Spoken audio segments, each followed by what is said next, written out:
আসসালামু আলাইকুম রহমতুল্লাহ। প্রিয় বন্ধুরা, সকলকে মোবারকবাদ জানাচ্ছি। চরমোনাই জামেয়া আজ বন্ধ ঘোষণা হয়েছে। 10 দিনের জন্য জামেয়ার সমস্ত ছাত্র ভাইয়েরা যার যার গন্তব্যে যাবে, সেই উপলক্ষে এই গাড়িগুলো চরমোনাই জামেয়া মসজিদের সামনে এসে পার্কিং করেছে। পরীক্ষা চলছে, কিছু ভাইদের পরীক্ষা শেষ হয়েছে। যার যার গন্তব্যে যার যার আপন নিরে যাওয়ার জন্য ছুটে চলছে। বাবা মায়ের কুলে ফিরে যাবে আলহামদুলিল্লাহ।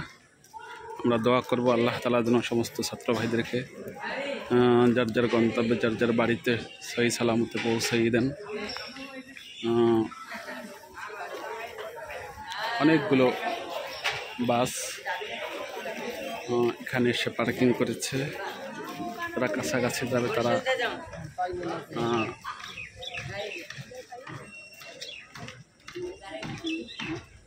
তারা অটো গাড়ি করে বেলতলা যাবে। বেলতলা বা যার যার গন্তব্য যেই দিকে তারা সেই দিকেই গাড়িতে করে যাচ্ছে।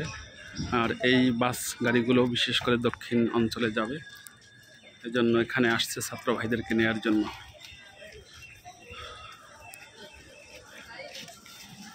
আলহামদুলিল্লাহ, চরমোনাই জামেয়ার সামনে